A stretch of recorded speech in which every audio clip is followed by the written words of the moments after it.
కొన్ని రోజుల క్రితం సికింద్రాబాద్ ఎంఎంటీఎస్ రైల్లో తనపై అత్యాచార యత్నం జరిగినట్లు ఓ యువతి ఆరోపణలు చేయడం సంచలనంగా మారిన విషయం తెలిసిందే. అయితే ఈ కేసు ఊహించని మలుపు తిరిగింది.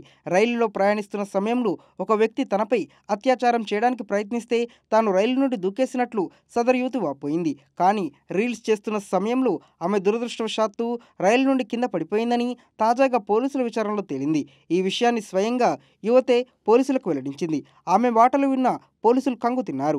వివరాల్లోకి వెళ్తే రైలులో అత్యాచార యత్నం కేసును రైల్వే పోలీసులు లోతైన దర్యాప్తు చేపట్టారు. 250 సీసీటీవీ కెమెరాల ఫుటేజ్ను నిశితంగా పరిశీలించారు.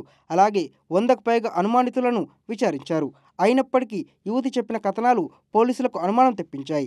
ఆమె చెప్పిన కథనాలను సరైన ఆధారాలు ఎక్కడా లభించలేదు. దీంతో యువతినే విచారించగా ఆఖరికి రీల్స్ చేస్తూ రైలు నుండి కింద పడిపోయినట్లు నిజం ఒప్పుకుంది. కానీ రీల్స్ చేస్తూ పడిపోయానని ఎవరికైనా తెలిస్తే తిడతారని భావించిన ఆమె అత్యాచార యత్నం అనే కట్టుకథను అల్లినట్లు పోలీసులు స్పష్టం చేశారు. ఇకపోతే ఈ కేసుకు సంబంధించి నిందితుడిగా ఆరోపిస్తూ ఒక వ్యక్తిని పోలీసులు అదుపులోకి తీసుకోవడం గమనార్హం.